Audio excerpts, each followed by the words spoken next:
Erev Tov. We're in Mesillas Yesharim and starting Perek Ches. That's about the way to acquire Zrizos. Zrizos is ALACRITY, doing things right away without procrastinating. And upcoming Perek is going to be how to acquire that. Like he always tells us what it is, what are its parts, how to acquire it, and how to stay away from its impediments. So just to recap, last week the whole Perek Zayin was about the different parts. So it was pretty simple. He said that the parts of Zrizos include both starting the issue as soon as possible, to be a Zorez and starting it, and that he broke down to three applications of that. One would be when the time arrives. If there's some mitzvah that's time related, so you can't do it before the time. As soon as the time comes, so then it's do it right away. Second point is if it's something that has to do with circumstance, so then as soon as the circumstance arrives, so then also do the mitzvah right away. And the third one was that if it has nothing to do with time or circumstance, but you didn't think about it, and you just thought about it now, so also don't procrastinate, do it as soon as possible. And the other, that was one chelik, to do a kodem aschalas ha'maisa before you started doing it, to start as soon as possible. And the second half was as acher aschalas ha'maisa, once you started doing it already, so don't think just because you started, so you're yotze, you already started, you are zorez in starting, you have to also be a zorez in completing it. And as he says, not because you want to get rid of the burden, but because you want to make sure you don't lose the opportunity of finishing it. And even if people started the mitzvahs, there are many mitzvahs people started and never finished. A project that they started and never finished. And they feel comfortable because they started it. That's not good enough. So the person shouldn't fool himself that he's a zorez because he started. He also has to continue, be persistent. He gives the point about if someone starts a mitzvah, like I think it's referring to Yehuda over there, that he had the opportunity to save Yosef since he started it and he didn't. So at the end we saw that his wife died, his children died. So the chumrah of not finishing a mitzvah. And about that case? Yeah, I think Yehuda, that he started saving Yosef, and the fact that he said that will sell him. And he could have done better. Once he did that, so he sees that he had the authority over the brothers, and they might have listened to him also to save him completely. And then afterwards it says that Vatamas Bashua Eshes Yehuda, and afterwards Er died, Onan died. So the Gemara. So it always, the Chazal don't hesitate that even though someone did a certain avera, but it had repercussions on another person, so they see what did he deserve to have that. Means even if Yehuda's children were deserving of a punishment, but why did he deserve to have lost his children? The Gemara does that a lot of times also. That even if a person is deserving of something, but the people that are, the repercussions that it has on other people, also the person could reflect, why was he deserving to have the pain of a relative? That's also part of the cheshbon also. And it's relating back to his behavior with Joseph? That's how the Medrash seems to say. Oh. I thought that's what it says. I didn't look it up since last week, but I think that's in Bereshis Rabbah. It sounds, according to the place, according to the location of the Medrash, it sounds that's what it's talking about. Anybody recall that? It says right after the story of Mesillas Yosef, then it says Vayered Yehuda. Rashi says on the spot that it's. So I think so. No, Rashi says that. Yeah, but he says something else. Rashi says something You're else. Megudulasa. Right, but that's. Okay, we'll try to check it out, make sure that I got it right. I think it's what it says. I think it's what it says, what it refers to. Oh, because I thought Rashi said that it's because of his brother. He went down because he gave him bad advice or he didn't do the right thing. But to say that all the deaths were part of it also is like a chiddush. And to me, I don't know. But I think the point is that that's the reason why they all died, but the reason why he had that suffering of his wife and children dying, and that's it. We're talking about Mitzad Yehuda from his point. Okay. After that, it talks about the Mishkan and the Beis Hamikdash, that those that built it, Moshe by the Mishkan and Shlomo by the Beis Hamikdash, that they didn't procrastinate, they continued building and not only starting to do it right away, but being persistent and doing it as soon as possible. Contractors were Zrizim. And the last point he said, he was marich at the end of the Perek Zayin, is that the connection between ALACRITY and enthusiasm. Someone, and he points out, this is the famous Mesillas Yesharim about Hachitzonius, Ma'areres as Apnimius, that the outward acts affect the person's inward emotions. So the same way that the emotion has an effect on the actions. If a person is enthusiastic, he'll do things with ALACRITY. So the chiddush is that it can work backwards also, that a person who does things with ALACRITY, he in turn also it arouses his emotions also. So he says this is also a benefit that a person has, that when he acts ALACRITY, he acts swiftly, so it's going to also have an effect on his emotions that will become enthusiastic also. We just spoke about last week, no maskana, but the question was if the point only about the actions and the emotions, or is it possible also to fake the emotions? If a person acts emotionally as if he's happy, is that going to make him happy or not? It was mentioned over here, some people said that the psychologists do say like that, to act happy.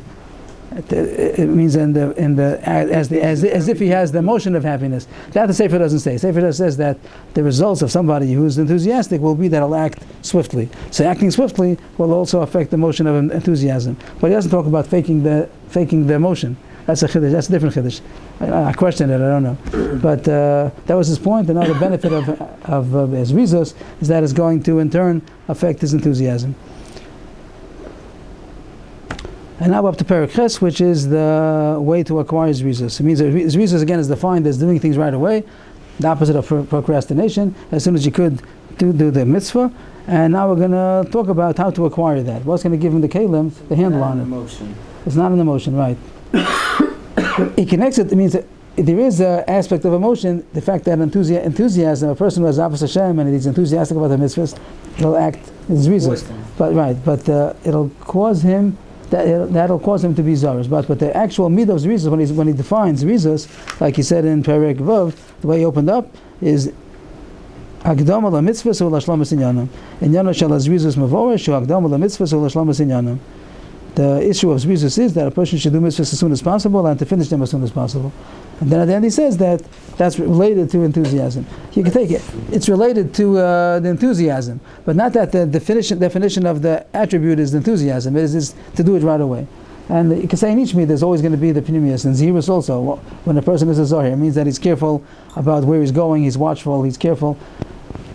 The issue is going to be that he's mashtav at that point, he has yiras shamayim, he's aware of the consequences of what he's doing. But the issue is to be careful of what he's doing. So zrizos, I think, is very helpful at this point, that it's the act. We're working on the act at this point to do things as soon as possible and not to procrastinate. So now he's going to talk about how do you acquire that. How do you acquire the midah of doing things immediately? What's going to impress you no, he could tell you to be enthusiastic, but that's already a big target, to be enthusiastic. So he's telling you what is going to cause you that you could work on, something that you could work on even before a person has such a high level of enthusiasm. What's going to cause him to act with alacrity and not to procrastinate, to act as soon as possible and not to push off. Just do it. But he needs something to push him. That's a t-shirt, right? Just do it, right? I think that t-shirt means like don't think so much, just do it. Like if you have a doubt or something, that wouldn't be a good advice. The person is thinking of doing something or not, so he should think. But here, for here, he needs a handle on. He wants to do it right away, but he has some meshicha, he has something pulling him back, whatever it might be. He's going to talk about that in Mafsidi has rizos. He'll talk about things that are holding him back.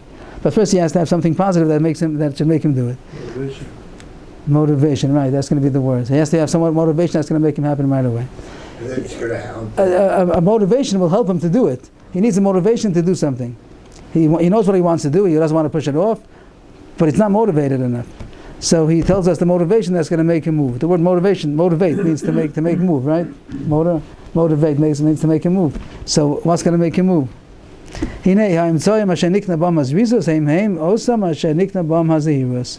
he refers us back to the parak where it talks about how to acquire zehirus, which I think is parak Daled maybe. Yeah, parak Daled. That's where it talks about how to acquire zehirus. He says it's the same formula. The same things that brought a person to become careful, zahir, will also, if he studies them further, it'll bring him also to be a zaris. So just to backtrack, we have to just review what he spoke over there, at least recap it, that he said that there's a chomer avod of omer kadin, that there's the mashmut, the meaning. The meaning each person will find in the mitzvahs. The mitzvahs bring him true meaning. And omer kadin means the precision, the accuracy, how Hashem judges everything counts. He says over there that people are aroused to this mashma'ut, to this meaning, on whatever level they are. He talks about people that are shleimei adas, and they want the ones that are high level of understanding, intellectuals, and they want the true perfection, which is being close to Hashem. They want true good, true meaning, and that's being dveikus b'Hashem.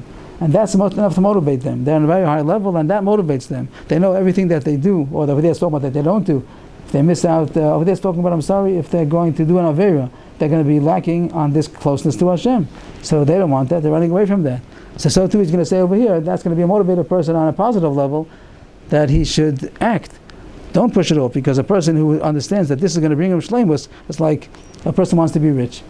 So he's looking for ways to become rich. That's what motivates him. He wants to. But for him, the money is the meaning, true meaning, like on his level, true meaning. So then, if he's gonna always be on the lookout for what's going to give him more of that. So a person who realizes that shleimus, the closest to Hashem, is the true meaning. So he's already motivated to get that. That's the level of shleimei adas. And what if you're not that level? So then the next level is pchusim mehem. So the way that the next level is the lower level after that is people that they judge their level where they are in society. They don't have another barometer. They also really want true meaning, but they don't know how to measure it for the thing itself. They just measure it by how it's looked upon by society. Not that they're looking just for outward glory. We elaborated upon it over there. I was in an interesting. We spoke about a mashal. I just saw the mashal in front of me. So I was a place by the Chagim. They were selling a sale for the Chagim. In the Tamir, they had so there was a big table of ties. Anivot, ties. So I heard two bachram was next to two bachram that were picking ties. So one of them said, "I don't pick what I like. I pick what everybody else likes." That's not much of mashal we used. That a person he doesn't like his own taste. He likes a certain tie, but nobody else likes it, so I'm going to wear what everybody else likes. So I asked him, I said, why don't you get what you like? I guess that's the shleimei hadas and pchusim. He doesn't have the barometer of being able to see what's good and bad with his own. He doesn't feel comfortable enough. He doesn't feel strong-willed enough. He says, I have to do what everybody else, what's mukubal, what everybody else thinks is nice. So Islam should say mashal. He also wants to be beautiful, but what's beautiful? I only can measure beauty by what everybody else says. So here talking about shleimus, he only measures his value and where he fits into the social ladder. Where do I fit over there? So in this world where other things count, what's considered the social bracket might be money, it might be other midos, good or bad, power. But in Olam Haba, he says the true social ladder is going to be in Olam Haba. How much are you worth? So realize that which you care about in this world, of how your prestige stands in the eyes of the world. So realize that this is only a couple of years, and Olam Haba is going to be the true society, and we are holding over there. So that's going to be the motivation. What is his value based on the social bracket of Olam Haba? And the third level is called Kol Hamon Kulo, which sounds like the multitudes of people, most people. That's Har V'Onesh, reward and punishment. They want to have it good, both in this world and maybe the next world also, if they understand that it's just a not Veikus B'Hashem. They think of it in Olam Hazeh terms. We'll get to that soon if there's a question of Olam Hazeh, Olam Haba. But he thinks about reward and punishment, so that's what motivates him. That's the vision of all humanity, to have one of these three as being their main motivation. Everybody has a little bit of each probably, but what really motivates him? What is his inner drive? So a person should identify what his real drive is, and then he should realize to connect that motor. That's his motor. That's what makes him move, and connect that to the mitzvahs. That he knows that the mitzvahs are going to bring him that. So till now he connected, let's say, his success or his perfection or whatever to worldly matters. But once he realizes that's not the real, I'm connecting my motor to the wrong switch. The real source of where I'm going to get what I want is from doing mitzvahs and masim tovim veikus. So then he's going to take his motor. If his motor is going to be I want to get veikus b'Hashem, he'll connect it into the mitzvahs. If it's going to be he wants his stature should be among society on a high level, he's going to connect it to Torah and mitzvahs. That's the currency that goes in Olam Haba.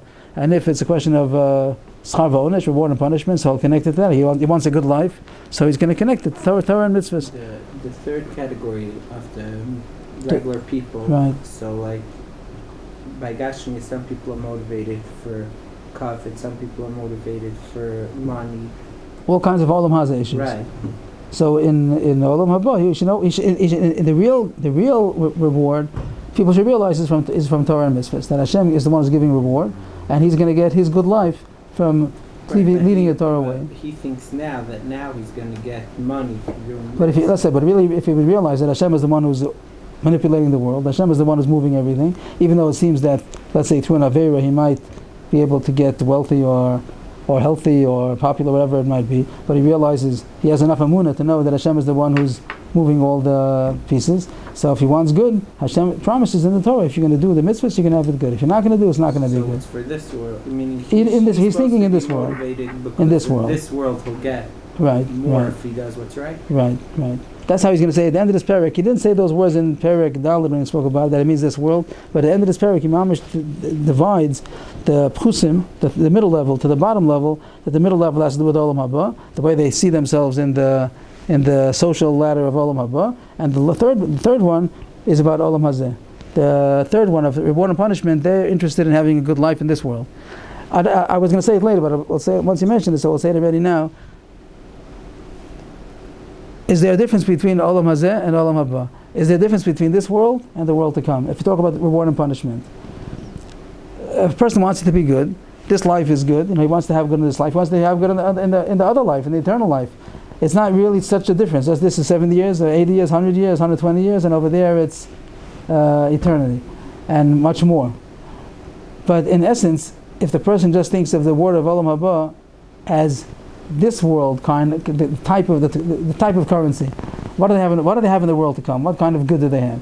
Say if he's limited in his understanding of Olam Haba, and he thinks of the world to come in worldly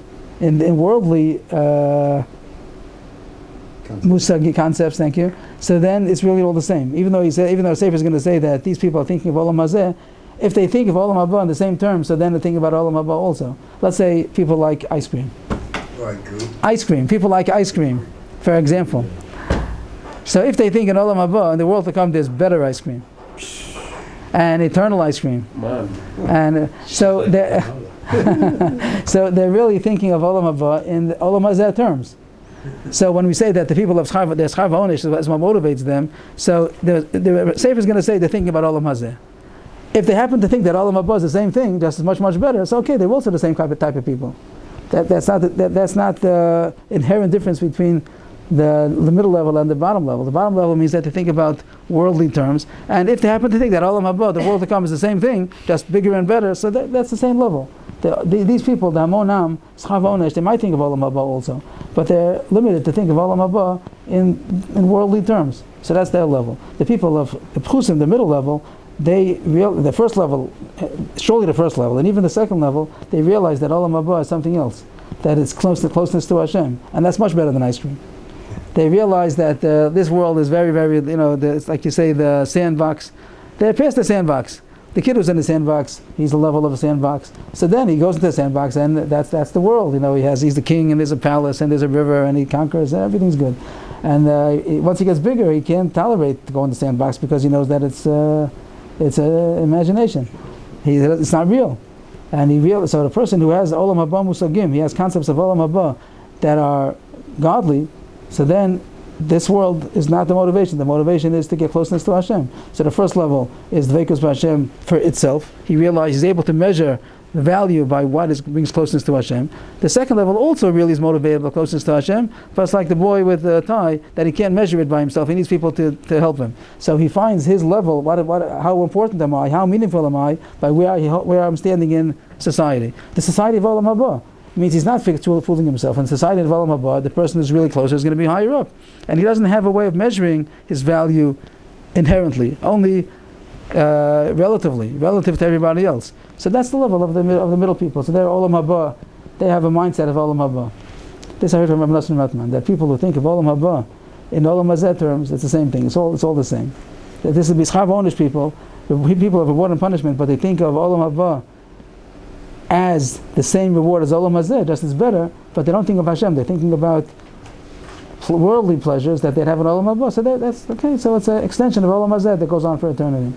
So that's how the Sefer would mean, even though he says Olam Hazeh, that's also what he means. But in a case, let's say, if it's Erev Shabbos after Chatzos, then if he does business, he'll make money. If he doesn't do business, then he won't make money. Respect halacha. So the person if someone is just thinking of this world, so He could think he'll get closer to Hashem because he's preparing for Shabbos. So I think that the Maimon, the person who trusts Hashem, so he realizes that even in this world he's going to have it better if he doesn't do business after midday and Erev Shabbos. Means it's true, you don't always see everything. You have to have emunah, you have to know, they have to trust Hashem. But if Hashem says that those who do the mitzvahs are going to have a good in this life, so he trusts Hashem even though he doesn't see it. The Ganav, the one who robs the bank, and he made a lot of money. But the tzaddikim realized that he's not going to gain from it. He's not going to gain from it in this world either. There are exceptions. Hashem sometimes manipulates things and you don't always see it. But everybody agrees that if Hashem said that those who do good are going to have it good, so it's definitely a factor, like a main factor. And then there are other cheshbonos, either in this world or in that next world. But he's not going to deny that mitzvahs bring him good. And if he sees that he seems to have gained from an Aveira, so he knows that it's not going to hold out, it's not going to be true. He'll go a little further and he's going to lose from it.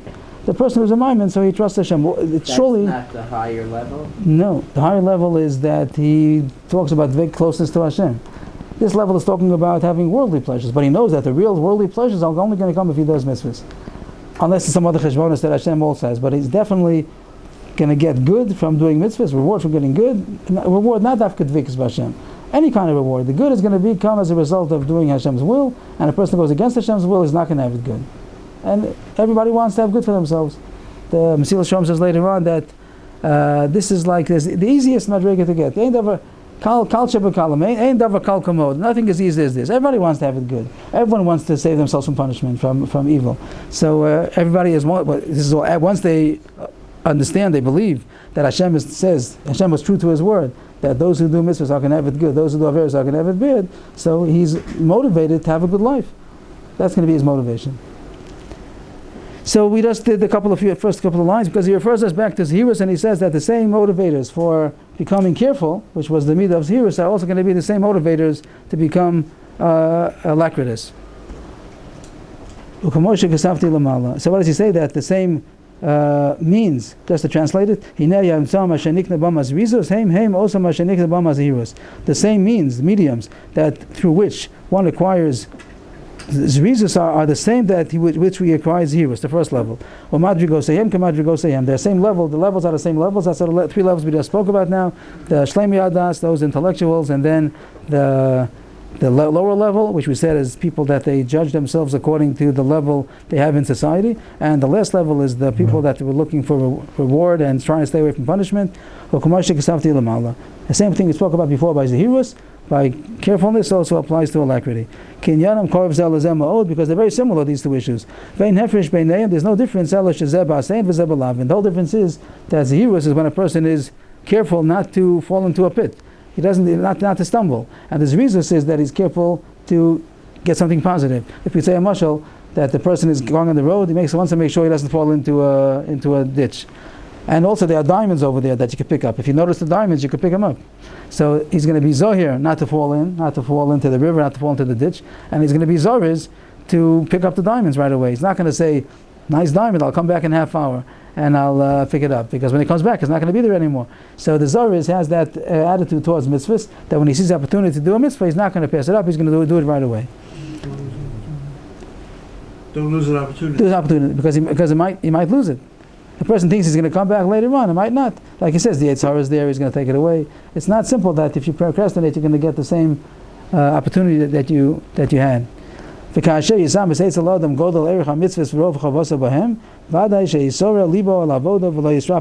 person, it becomes true to him, he realizes the true value, the great value of mitzvahs, and how much he's obligated in it. It means obligated not because the obligation, but because those are the true facts. That's the facts of life.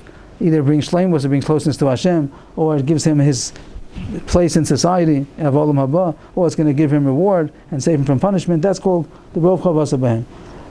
So that's only going to arouse him to serve Hashem and not to be lax in it. The lax would be here procrastinating. He's not going to be you're not going to procrastinate because he realizes the value. The same way nobody procrastinates to pick up the diamond. He doesn't say I'm going to come back soon because it's very valuable to him, and he realizes there are other people are interested in it also. So the same thing, when a person realizes the true value of mitzvahs, he's not going to procrastinate because he realizes that the value and the opportunity is here. It might not come again. So that's the main kinyanim. That's like the first paragraph. I don't know, everybody's sefer is different in the paragraph division, but this seems to be the first paragraph. What is the main motivators for being swift and doing the mitzvahs as soon as possible? Well,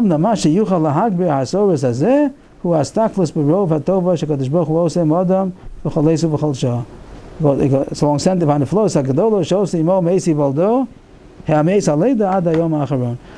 This is like a booster. The etzem arousement, he says, is from what we said before. These three levels of realizing how his good, whatever level he considers good, is only going to come from Torah and mitzvahs. The thing which could boost that arousement is studying the good that Hashem does with man at all times, and the great wonders that Hashem does with him from birth until his last day. This is what we call ALACRITY, that a person has gratitude, the issue of gratitude. So interesting that other Sfarim put the issue of gratitude as what we call like the first parak. Like the first parak of Mesillas Yesharim would be, what is the picture? What is the picture of our Avodas Hashem? What's the framework? So the Mesillas Yesharim has his parak aleph, that the framework is that Hashem made man in order to give him the utmost good, and he gave him his free choice that he should be able to earn it himself. The whole issue of parak aleph. There are others from that have the parak aleph, so to speak. The introduction to service of Hashem is because of gratitude. For instance, the Chovos Halvavos, gratitude. The Chovos Halvavos, the duties of the heart. That's how he opens up this. That's how he makes a person's avodas Hashem. What is the service of Hashem based on? That Hashem gives you so much, so you owe it. You owe it to Hashem to do all that He instructs, which is true. The Mesillas Yesharim wouldn't say that it's not true, but he's not using that as the basis of what the life is all about. But he's using it as a magbir, like a booster for ALACRITY. It's very, very. Its placement in the sefer is much different than other Sfarim. Other Sfarim use gratitude as being the basis of avodas Hashem, the basis of avodas Hashem, and the Mesillas Yesharim doesn't do that. He puts it in a certain compartment as a booster for the attribute of ALACRITY. That when a person has difficulty doing something right away, he wants to procrastinate. So when a person is grateful, he's going to have these thoughts. How can I push off when Hashem is giving me life? He's giving me health, wealth, everything I have.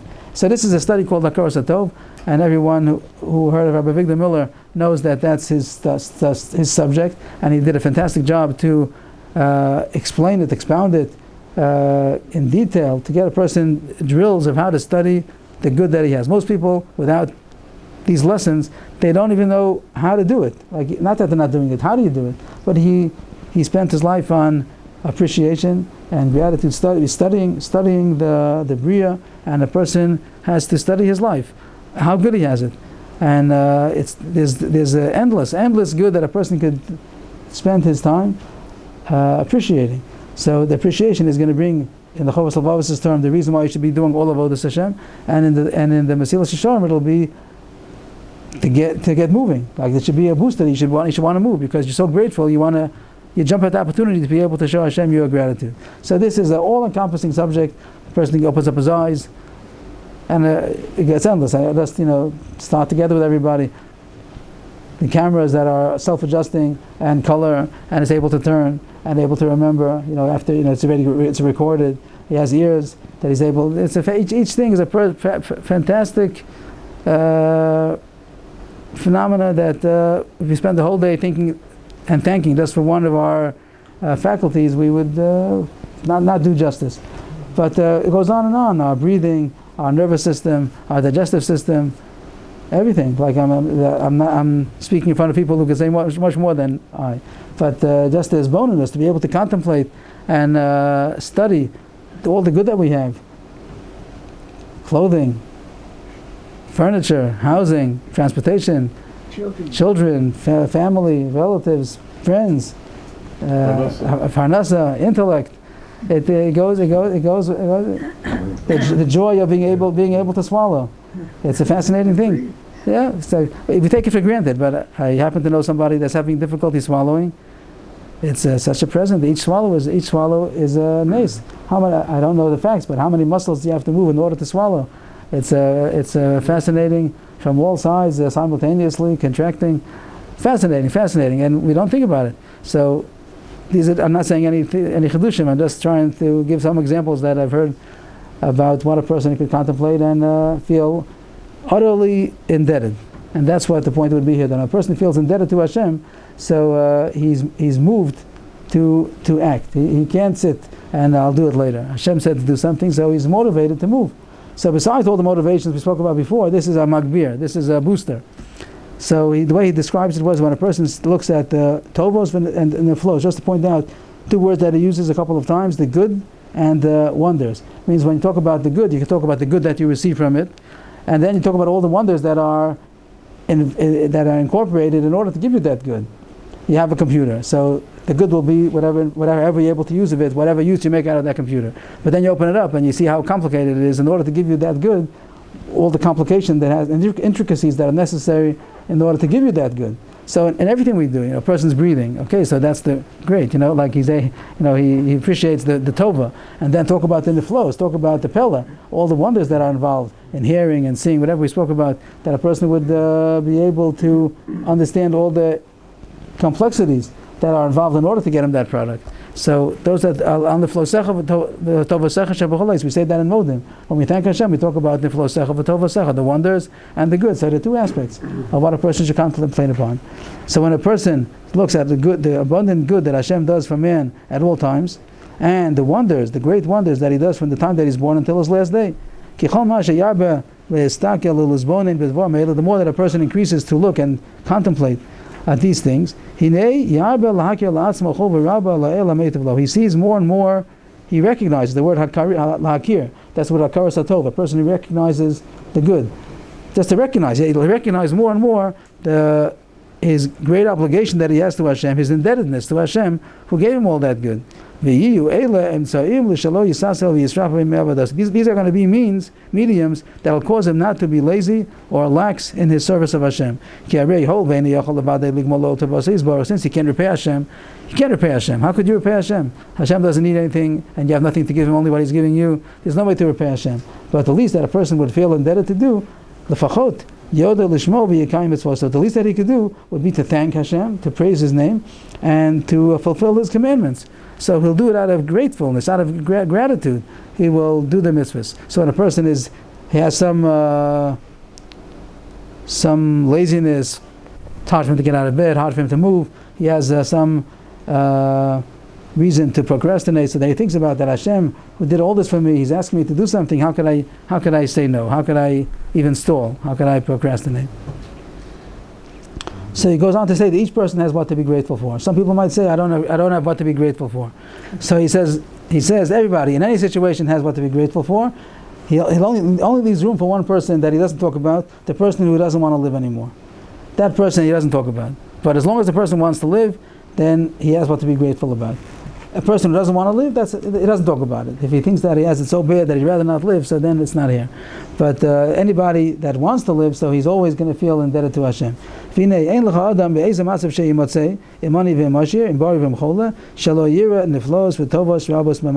man in any situation that he might be found, be poor or rich, healthy or sick, that he will not see.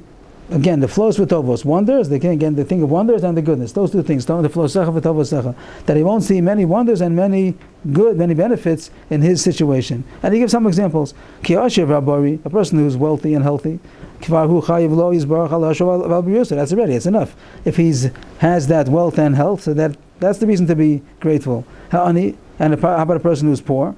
Chayiv lo, he's also obligated to Hashem, indebted to Hashem. Sha'afilu be'anyo mamsi lo parnasas, derech neis v'fela, that Hashem miraculously organizes his parnasas and he's able to live. If he's still living, so he has what to be grateful for, because if he's so poor, so he should have died of poverty, he's still alive. That means Hashem orchestrated in all of his poverty, he still has what to eat.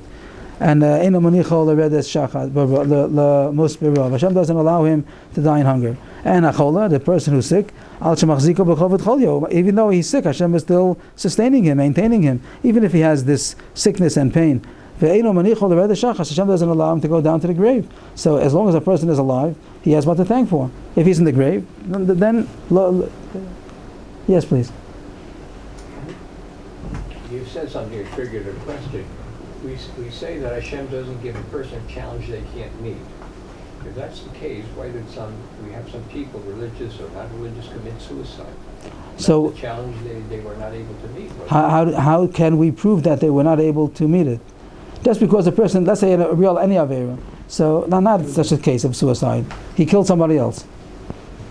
How do we know that will we say that he wasn't able to control himself, or he was responsible and he didn't do his responsibility? So a person who commits suicide, that doesn't mean that it was out of his control.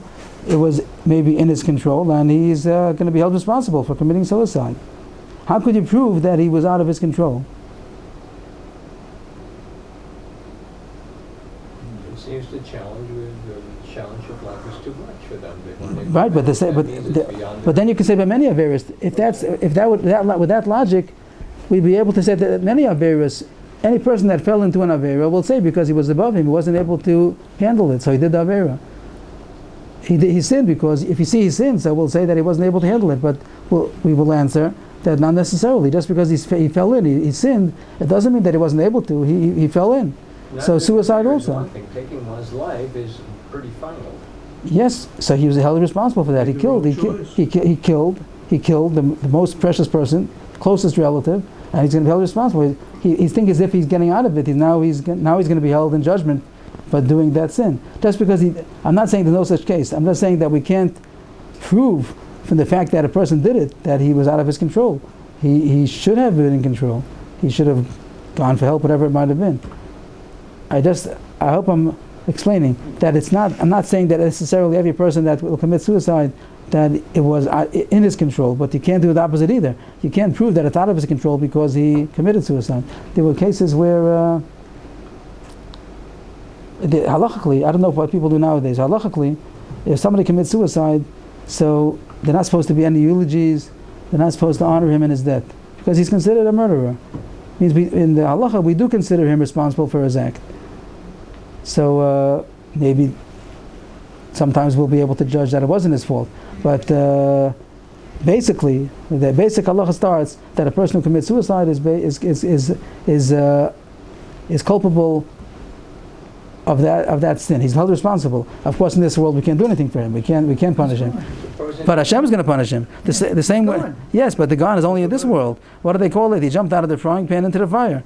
He thinks that it's all over. Now he's saved of all of his problems. Now he's going to be surprised. Now the problem starts. He's going to have to face the heavenly. Suppose they tried to commit suicide, they didn't succeed, and they're in a coma. Does that mean one should not visit them because they did an avera? It's as if it's the same way. How would we consider a person who did that to somebody else? So we would consider him a great wicked person. So he did it to himself. He doesn't have any more rights on himself than he has to somebody else. If there's going to be a case of somebody who's mentally ill or something like that, then he's considered an onus. Might be considered an onus also for killing somebody else. That's already a case of somebody's in a mental state that's beyond it. They try to commit suicide, they're mentally ill. I don't think that Chazal. There are many things that today in the courts they'll say that insanity, temporary insanity, all kinds of things like that. That in the Beis Din it wouldn't go at all. A lot of the court system that would say that if he did such a thing, he must be insane. But the Beis Din doesn't. In order to be insane, it has to be he throws away his money. He sleeps in the cemetery. That's what's crazy. That's considered a person who's a shota. But a person who knows a lot, he's not considered a shota, even though he would do something that a regular person would never do. That doesn't mean that he's a shota. Doesn't mean that he's considered retarded or insane. Halachically, I heard this from, if I remember, Avrohom Citrin many years ago. He said that what the courts call insane, the Torah calls wicked. Calls wicked. That the Torah the business Sanhedrin wouldn't give him a waiver. Wouldn't pass him because if he did such a thing, he must be temporary insanity or permanent insanity. It's not called. So that ruach shtus that's the ruach shtus that he's still high for. We're not going to say that ruach shtus is not the shota who's part from all mitzvahs, right? So it doesn't make him a shota. Right. It doesn't make him an official shota that's going to be part because there'd be no case of punishing anybody. Only because of being a shota temporary, he did what he did. But you see that if that would be true, then there'd never be a case of punishing anybody. And like I said, the mamish that klal, ein adam over. So you can't say that ruach shtus is going to be the ruach shtus which considers him pater, that he's wavered for that. But if he doesn't respect his own life, what would motivate him? That I think that's a So here, he's saying over here at this right, point. Like what So, motivated him if he doesn't want to live? Right. So what He has motivated no- him to think Hashem gave him life, so Right. he should now? So I tried to preempt that by saying that he doesn't address it. He doesn't address the Mesillas Yesharim here talking about it, that a person should feel gratitude. He only ends up by a person who wants to live. So even if he has all kinds of tzaras, both poverty and health, but he wants to live still. He's talking to a person who wants to live. So he says you have to thank Hashem for living, even with all the tzaras. You still Hashem is keeping you sustained, parnasa, and also alive. But he doesn't address a person who doesn't want to live. So I left. So what should we say to such a person? Then he has to sit down and we have to tell him what life is all about and why Hashem made life, and it's worth living, even if a person has sorrows. But the Mesillas Yesharim here doesn't talk about it. But I think if he goes to Derech Hashem, about Tachlis Abriya, the beginning program where he talks about why Hashem made creation, what mankind is all about, what the purpose of suffering is, he has about 7 or 8 reasons why people suffer in this world, and he realized that everything Hashem is doing is for a good plan. So it'll give him more purpose in life, and he'll be able to tolerate the difficulties. But here, I agree. Here he doesn't discuss that aspect. The person has such difficulties, he doesn't want to live, so then we're not going to tell him to be grateful. On the contrary, he wants to get out. So that's not addressed over here. Kol shekain. So this is all the subject about gratitude that just made a reference to Rabbi Avrohom Miller. There's a lot of material over there. Everyone wants to study. There's about 5 books that are available to study about gratitude. It's very inspiring. Also, it's drills. It's drills in how to learn how to analyze a subject. He does. It's very beautiful how he takes it apart, but you have to get used to his style. That you have to be able to listen to a shir about an apple seed, for an hour, and then next week come back and do the same thing over again. You have to be able to study what we call nitpicky. The famous mashal used again and again. Not only your shoes, but shoelaces, and the holes that the shoelaces go through, and the tips that are made in a way you should be able to get it through the shoe hole. He goes on and on, like the button. You can talk about a button for an hour, and all kinds of. And the chiddush of Rabbi Miller was that in order to appreciate, you have to go down to the minute details. If you don't appreciate the details, you're not going to appreciate the gross picture either. In the beginning, it sounds a little bit ridiculous to talk about it. It's such small things, minute things. Why are you talking about the thread? They talk about the thread. Thread and weaving. Take a piece of material and then magnify it and see how much weaving goes into that. In 1 inch of material, how many threads do you have, and what's a thread? And then you have to untwirl the thread, to be able to go back to the fibers. And where does the fiber come from? Be busy, But that's true appreciation. A person who does that study, so first he realized he get it, even from one example of such a thing. You study it for a day, you say wow, there's so much depth in everything that I'm taking for granted. He talks about a cup of coffee. He says a cup of coffee should take you a whole day to drink a cup of coffee. Because you have to think about it does. You talk about the glass and the coffee and the spoon and the sugar and all the transportation and the growing, and it goes on and on. So a person lives a happy life then. So I forgot where I heard it just recently.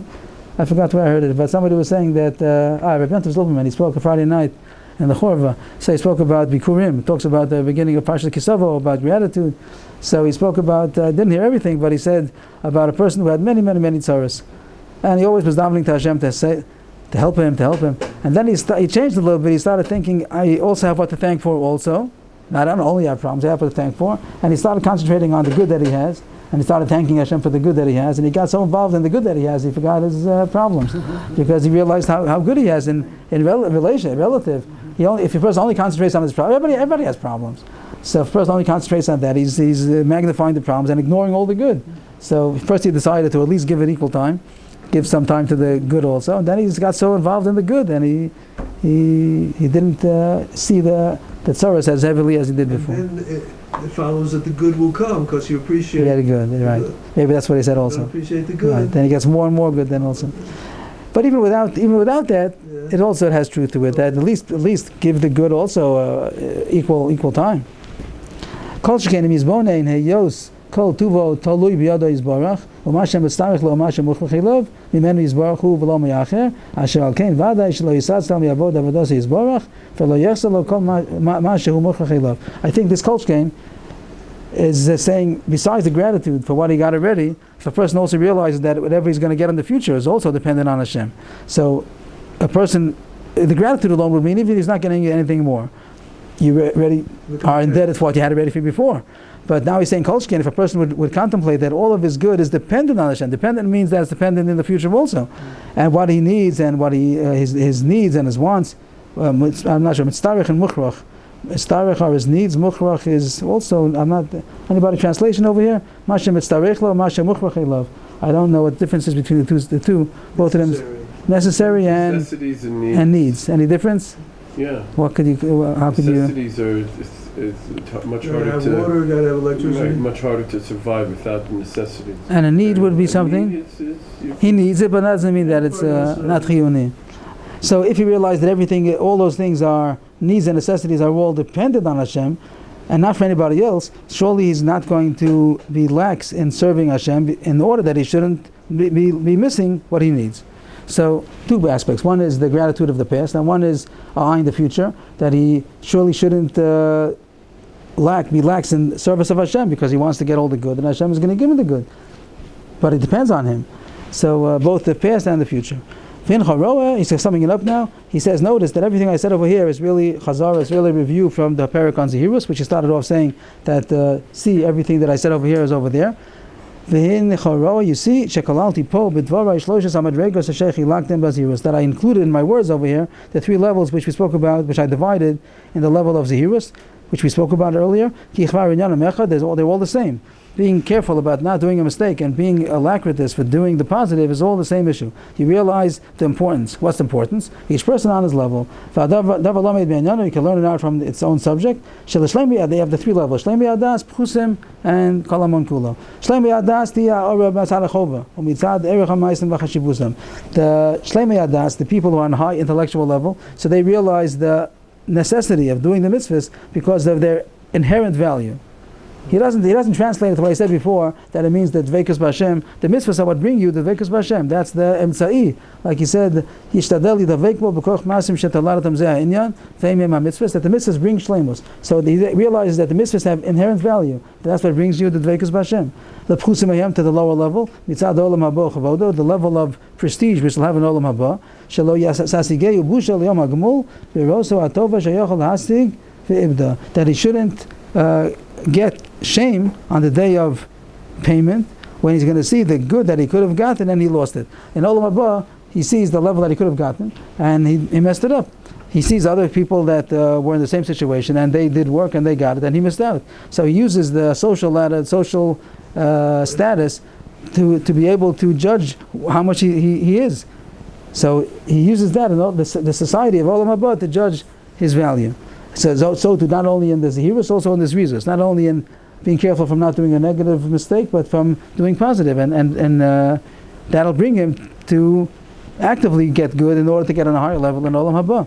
And the third one, V'lahamon, to the multitudes of people, most people, Mitzad ha'olam hazeh u'chetzrachav, this world and its needs, Ke'inyan shepirashi shem lamala, that the good is going to, a person gets good in this world from doing good in the eyes of Hashem, and bad from doing bad. So now we're talking about this resource aspect. So the more that a person realizes that the good in this world is dependent on his masim tovim, he's going to be alacritous. He's going to do it as soon as possible and not procrastinate. So here's what we mentioned, just to point out this word olam hazeh. On this, Rabbi Nosson said that if a person thinks of olam haba, also in the terms of olam hazeh, the good ice cream over there, the heavenly ice cream, so then it's all the same thing. It's all the same level of the Amonam. It doesn't make a difference if they think only about the 120 years over here or the eternity of Olam Haba. If they think in ice cream terms, so that's their level. So they want to have good times here, good times there. That's the third level. The middle level is that they realize the status is going to be dependent on the level of mitzvahs. That's going to be their eternal status in Olam Haba. That's what they're worth. And the people who are intellectual, the level that they could understand the good for itself inherently, so they realize that the mitzvahs is going to bring the inherent good, which is going to be Dveikus B'Hashem, and that's enough to motivate them. So, Kitzur, the point of the motivations were that a person connects whatever is deep down, whatever his drive, his inner drive is, he connects it like a person has a motor. It has a wire coming out of the motor, you have to connect it to something. So whatever is his motor is, one person's motor is going to be the getting close to Hashem. One person's motor is going to be his status in society. Another person's motor is going to be to have good life. So whatever is driving you, whatever is your motor, so connected to mitzvahs and masim tovim, and therefore that's going to make you driven when you see an opportunity to do a mitzvah, to do it right away, and merit to get it and not to have the possible loss of procrastinating and losing it. Yasher kochachem. Yasher kochach. Yasher kochach. Are you taking a break from classes? What is going to be next week is already going to be Rosh Hashanah, right? And then what's the next Sunday? Is there a Sunday in between? There's Sunday. There is a Sunday over there? Erev Kippur. Erev Kippur is Monday night. Tuesday night's in Kippur. So it is a Sunday night, but it's already, people are probably busy. Thursday night we have still. Right, Thursday night we have, as Hashem. Sunday night is a Sunday. Sunday night is Shor not. so Shor not. That's going to be Rosh Hashanah. And then the following